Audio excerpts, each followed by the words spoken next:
Welcome back, everyone. I'm the Depressed Hero, and this is Langrisser Mobile Apex Season 12.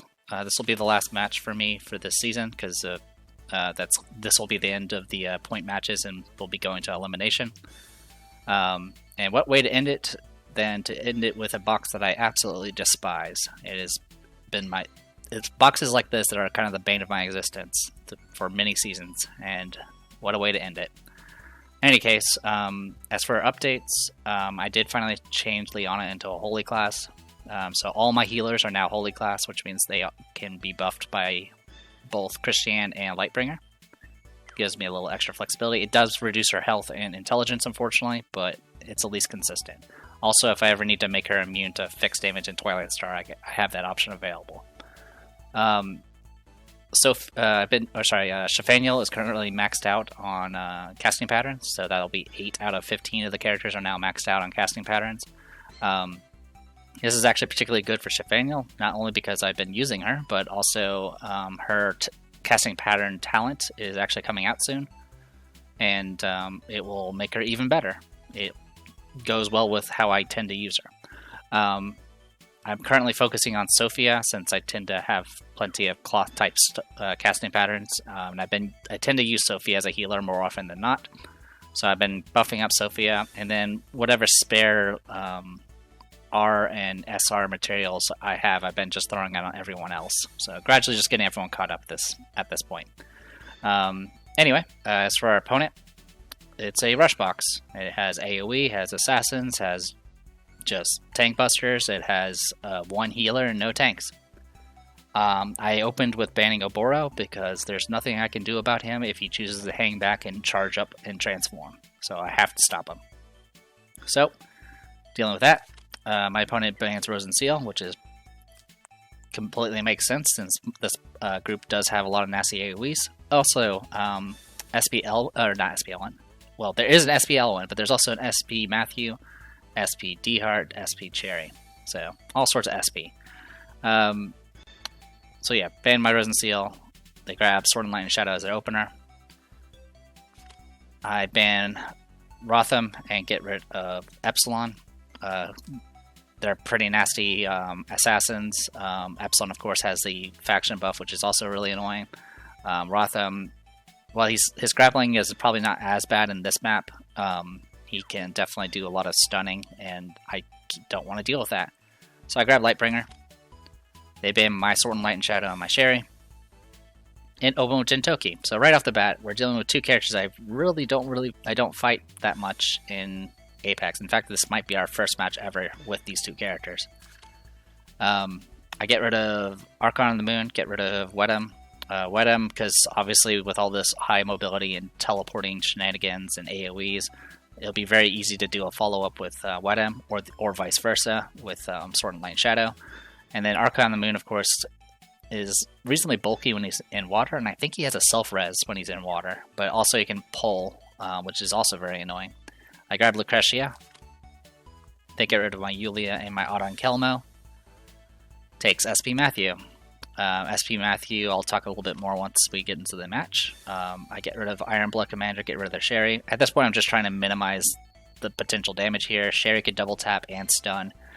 Iron Blood Commander can tank bust as well as buff up troops, buff up mobility, and of course, heavily reduce troop healing. I grab Liana. This is actually a risk, of course, because I had 3 healers. I could have just kept going until they forcibly banned 2 of my healers and forced me to take the healer of their choice.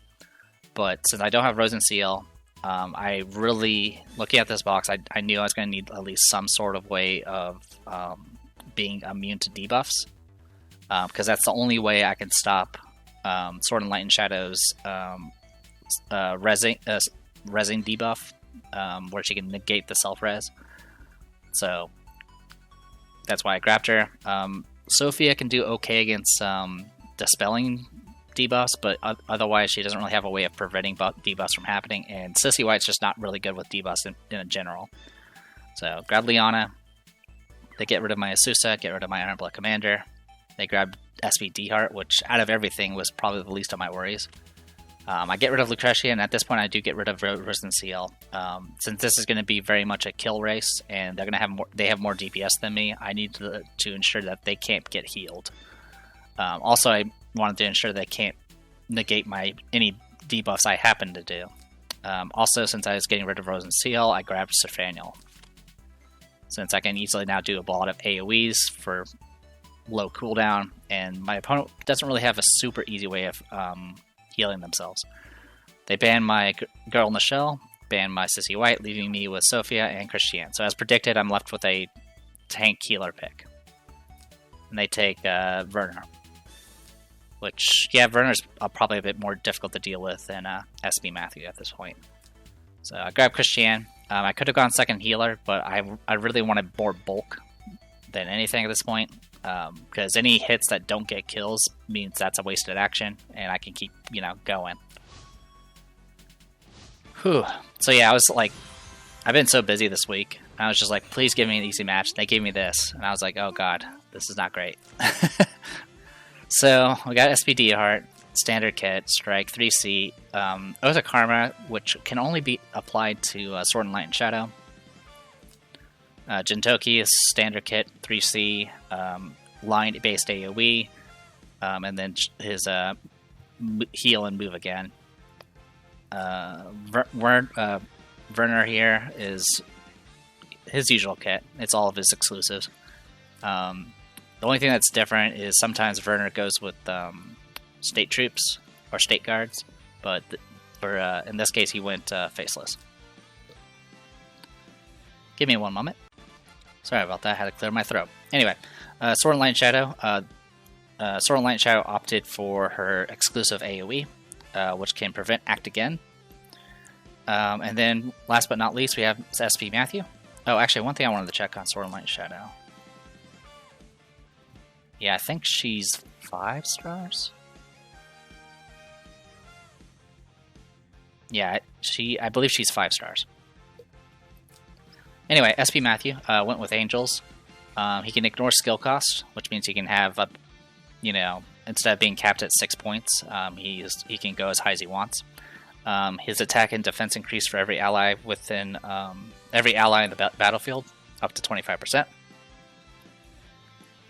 If he's acted this turn after taking action, he can use Return to the Past and essentially revert to where he started at the beginning of his action. So he can essentially just teleport back. He went Faction Buff, which the Faction Buff I believe buffs everyone except for Werner. Which actually, that's actually pretty significant. That actually hurts his kill potential. And then he has his new SP skill, which is an AoE that teleports him with up to 2 blocks, and then hits everyone within 2 blocks. Does a minor attack int debuff, and then also prevents receiving buffs. It also dispels buffs, and it also increases damage to adjacent enemies by a certain percentage. So yeah, it's just pretty. It's pretty brutal. Christiane, I went ahead and opted for Phalanx. For the tanks, I really wanted to take some slightly more damaging troops. Christiane does have access to Griffin Knights, but I was also concerned about just general tankiness, because the last thing I want is to get hit by Sword and Light Shadow or Jintoki and lose one of my tanks. So for Christiane, I kind of just went Phalanxes. Besides that, it's just the standard kit with faction buff. She can buff everyone except for Lightbringer. And then in the case of Lightbringer can buff everyone except for Christiane. Went with Discipline, 3C, Light Flow, and then I brought State Guards, which have better attack compared to Phalanxes. Shavaniel, nothing new here. Shrine Maidens with 3C and Demolish. Lucretia here, standard kit, all single targets with Sorceresses. And then Liana, I went with 3C and Act Again with Shrine Maidens. Okay, so yeah, the key thing here is how far these guys can go. 1, 2, 3. So that's the range of D-Heart there with his strike. It's really annoying. And as you can see here, yeah, Matthew can buff everybody. I go ahead and start getting rid of some Effulgent stacks. Also, it also reduces AoE damage, which is useful. Yeah, so yeah, with this setup, Matthew can easily do strike, get in range, AoE, and then Sword and Line, and then revert back to his original position. Sword and Line of Shadow can then teleport to where Matthew's at, and then follow up. So that is what I'm keeping an eye out for.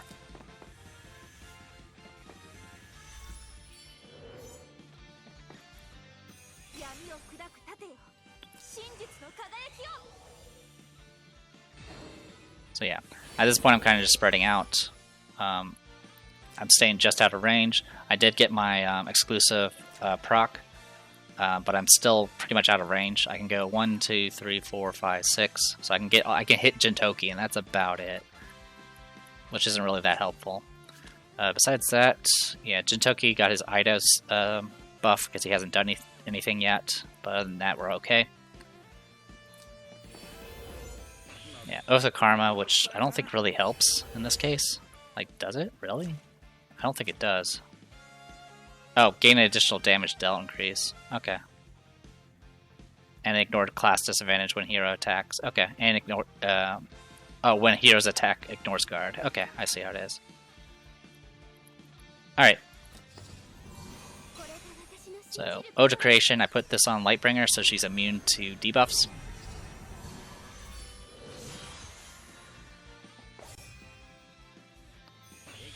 As always, I don't know what stance Werner's going.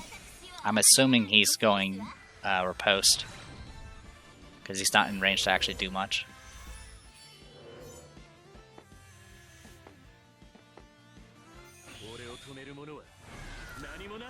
Alright, so before I get wrecked by SP Matthew there, I'm just checking a few things. So yeah, I just moved up. Okay, so yeah, Werner probably went riposte stance, because he wasn't in range to do any sort of assassination. That or he's playing mind games. So there he goes. He teleports in. I got some debuffs. Christian's immune to buff negation. Lightbringer was immune to all debuffs, and so was Liana, though she did lose hers because of the dispels. Speaking of the dispels, I lost my exclusive proc, which really sucks. Lucretia lost her offensive buff, so yeah, it was really annoying. The matches I saw, in the Chinese matches I saw with SP Matthew, he was reasonably good.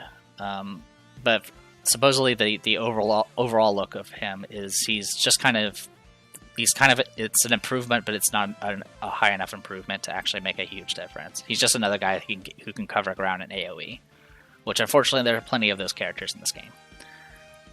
But the fact he can hit and run does stand out. Actually, one thing I want to check.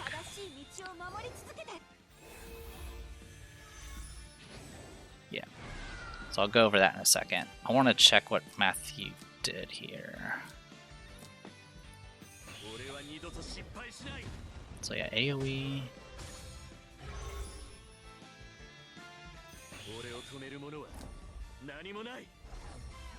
Okay, so just something to point out. Reverting to his previous state also includes the cooldown, which apparently, I'm assuming that's why he has able to do his Skybreaker drop again. So that's what's terrifying about him, is he can essentially do back-to-back AoEs. He won't be able to do the revert again because it has a 3-turn cooldown. Anyway, alright, so I went ahead and did Light Flow here. I did lose some stacks because of the dispels, so I went ahead and used that to get that back, as well as get more just general buffs that could be dispelled. Also, I had her go because she had Ode of Creation, which means she can at least do some passive healing and passive dispelling, which is helpful. But now time for the follow-up. So Lightning Slash moves in, does some pretty significant damage here. So yeah, pretty nasty damage. Matthew's AoE actually did quite a bit of damage to the State Guards because he's infantry. Now the key thing here about Sword and Line of Shadow is she's currently immune to all debuffs thanks to her teleport. I can dispel anywhere from 2 to 3 buffs with Shafaniel's 3C. If I can dispel the debuff, the check to do the stun against demons is after the buff removal. So if I can get rid of that immunity, I can stun her with the 3C, even though she doesn't really take class disadvantage. So at this point, I move in, hit them both, do some significant damage, and unfortunately, I didn't get rid of the immunity, so I couldn't stun. But I did do pretty good damage, and the less werewolves there are, the less damage you can do. Yeah, unfortunately, the stuff I dispelled didn't really help too much. I got rid of the, I think I got rid of maybe the buff from Oath of Karma, maybe. But that's about it. Matthew doesn't have anything left, which is good. But, yeah. But unfortunately, Shafaniel's pretty vulnerable at this moment. Here comes Strike. Here comes Daybreak. Also, I don't have fixed damage immunity on Shafaniel, so this would have probably killed me anyway. Yep, 20,000 damage. Bye-bye, Shafaniel. So, our first death, first spawn of a spirit. Now, the good news is, D-Heart is done. He used his Strike, he used his 3C, he can't really do much. It's what I've mentioned every time we've dealt with a SP D-Heart. His SP class is an improvement, but he's still a one-hit wonder. And he's done his one hit. But he also, as a parting move, decided to stun my Christiane, which is unfortunate. Now, I did make a mistake here. I did get hit with the AoE from Sword and Lion Shadow, which prevents Act Again. So I did my Act Again and wasted it. So it still healed, but besides that, it was a waste. At the same time, I think it was still probably a good call that it failed, because if I had acted again, if I had gotten any sort of kills, it would have resulted in Jintoki getting an Act Again. So here comes this. I lost pretty much all my buffs there.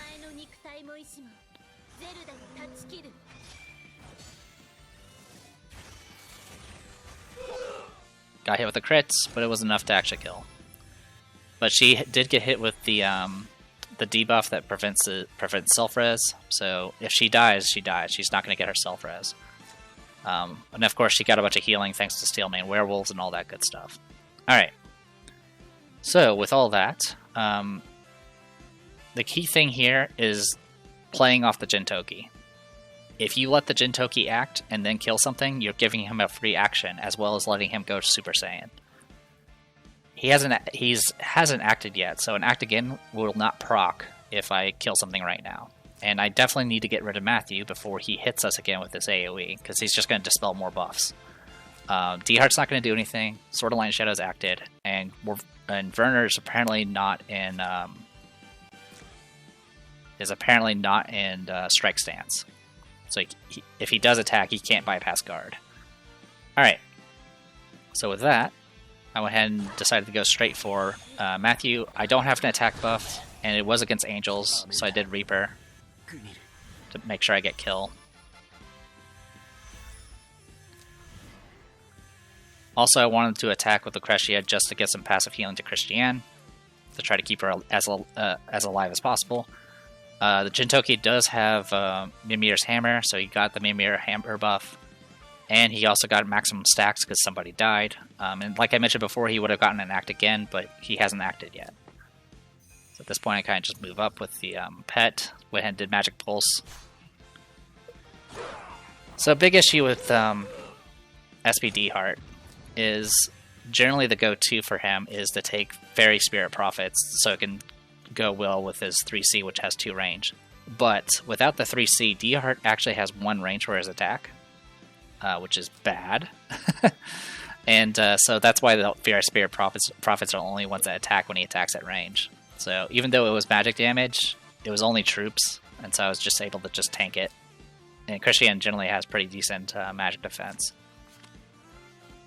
So yeah. Pretty much a wasted action, but D-Heart couldn't really do much else. So at this point, I go ahead and move in, do Discipline.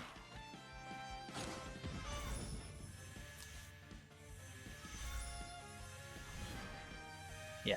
So I wanted to go ahead and move in. One, I wanted to push forward a little bit, but also I wanted to get a bunch of healing onto Christiane again with the passive from the hammer.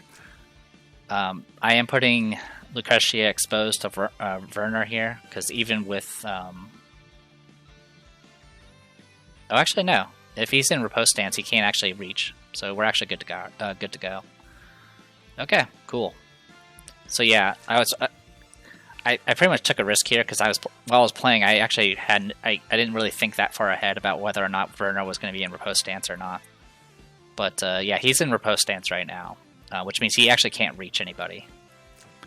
But even if he could, and he was in strike stance, Lucretia would be able to survive because she can self-res. So yeah, at this point, he's now switching to strike stance. So at this point, I go ahead and just move forward and heal.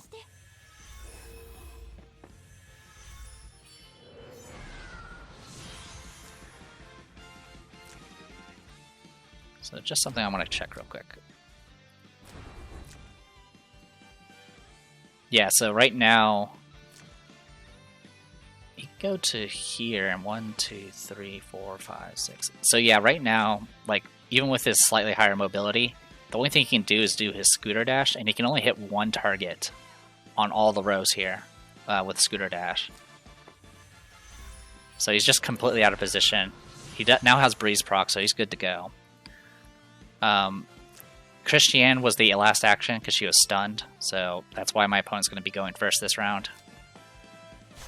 And here's the funny part. Yeah, just short of kill. Even with the armor, it wasn't enough. And then I kill Sword and Light and Shadow with my pet that survived. So yeah, again, the same issue as before.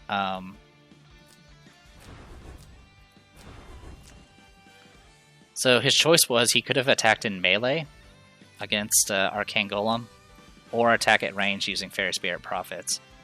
And magic defense is higher than defense. The Fairy Spirit Prophets will of course suffer a penalty, but they'll still at least do some damage, and of course D-Heart has 1600 attack. 1600 attack would more than enough kill this. So for whatever reason though, he decided just to attack at range. So I'm like, alright, I take the hit. It almost killed, I will point out. 564 health left. But that blunder there allowed me to get rid of the self-res. And then immediately follow up with this.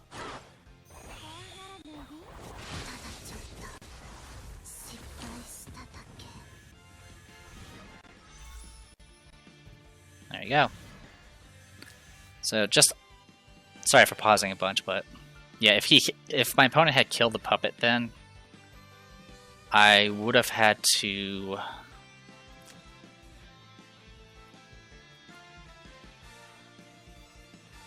I think I moved here.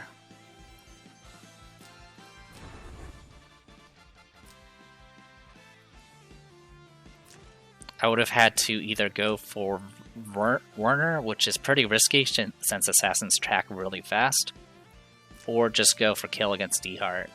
And D-Heart is not really a threat. So yeah, it would have been a choice, to say the least. But getting rid of this is pretty key.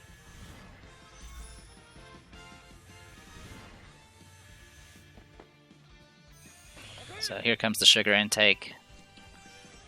What is the benefit of the sugar intake?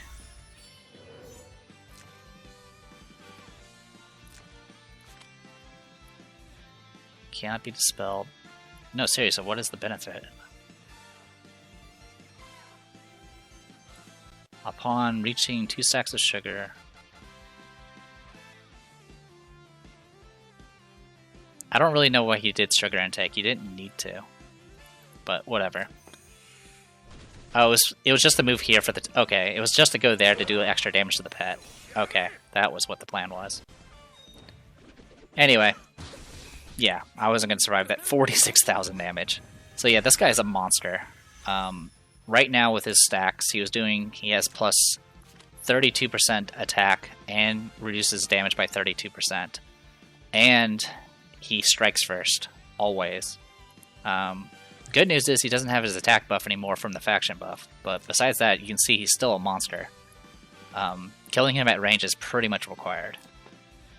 So at this point, my discipline's on cooldown. I went ahead and just weakened up D-Heart.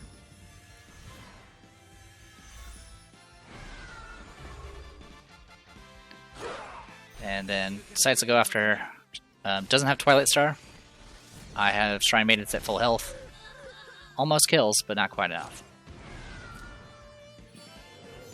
One thing I could have also tried doing is I could have moved and attacked Werner instead to soften him up, which is an option. But I don't know if it would have been the best choice or not. So at this point, I go ahead and heal.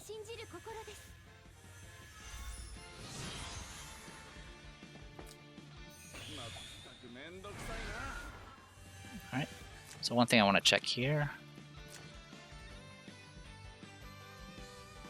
After being attacked, okay. Okay, yeah, he still has his stance stuff. Okay. So strike here, but still doesn't have 3C active.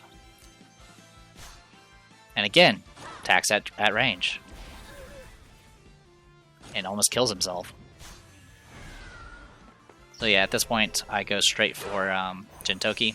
He does have 32% damage reduction. I don't have an attack buff. I'm not at full health. Actually, I think I am at full health. I crit, but it wasn't enough to kill. And even with Wind Wall and the other damage reduction, I still do enough to kill. So that's Jintoki gone. Double Bladed Strike and melee for some reason. And then I go ahead and use Discipline to finish off D-Heart before he can get his 3C back.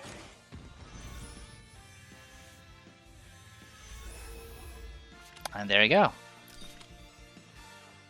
Yeah, Christian tanked a lot of significant hits there, which bought us a lot of time. I definitely got... if my opponent had attacked in melee with D-Heart, I think I probably would have had a lot more trouble surviving. Because yeah, 2 of the kills were literally because I had the puppet. The puppet was able to steal the first life off of Sword and Light and Shadow, and was able to do the follow-up against Jintoki. So yeah, that was a pretty brutal match. I mean, the good news was, like I said, if I had lost the puppet, I probably would have killed D-Heart. And then from there, I probably would have just tried to focus down Werner before dealing with the rest of the characters. So I think it was still possible, but it would have been a lot more hectic, because Sword and Light and Shadow would have just been a huge nuisance. But my act again would have been active eventually, and I would have been able to at least do some follow-ups from there. But yeah, I was really happy that I was able to stand up against this type of box for once. Which is why I took all that time rambling about it. If I had chose to, I could have possibly done another match and gone to Gold 2, but like I said, I've been really busy and trying to take care of a lot of stuff. But I guess as for a summary for this entire season, like I said, I've been having a lot of fun with the new formation. It's a lot more stable than my previous ones. I do prefer the stability of a tank push. I do like the fact that I can at least endure assassins a lot better now, and endure AoE builds as well. So I'm definitely very happy about things like that. I'll probably be carrying this over probably into the next season. There is the new strategic Masters faction buffer coming out in like a little over 2 months, I think.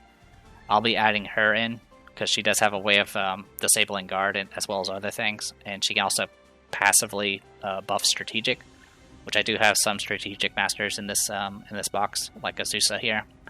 I'm not exactly sure who I'll drop. I think I'll end up dropping Sherry at that point because I don't really use her, and she usually gets banned anyway.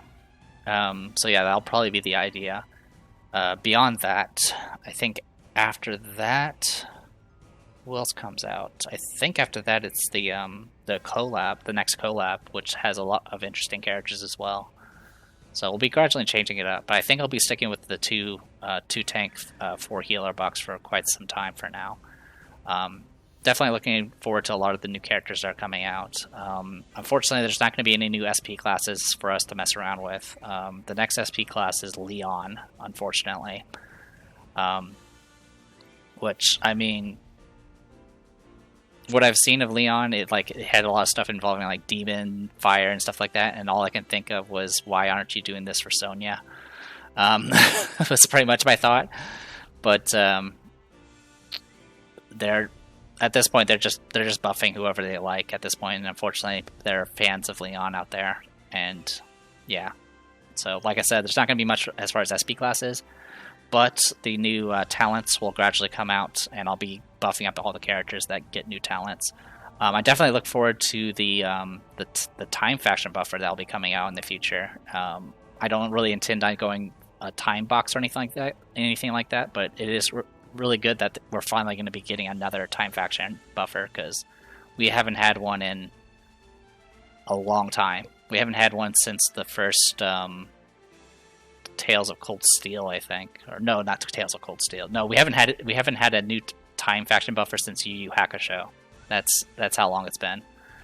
So yeah, it's good that we're at least getting one that's not tied to a collab. Anyway, enough rambling. Hopefully you guys enjoyed it. I have enjoyed the comments I've been getting throughout the season. So I'm glad people have shown interest in it.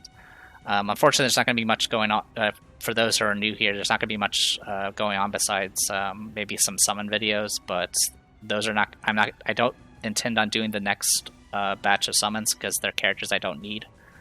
So it's going to be probably a little bit of a lull on Langrisser stuff for a bit. But if you enjoy anything else on the channel, by all means. But until then, I'll see you guys next season. So I'm The Depressed Eeyore. This was Langrisser Mobile Apex Season 12. I'll see you guys next time.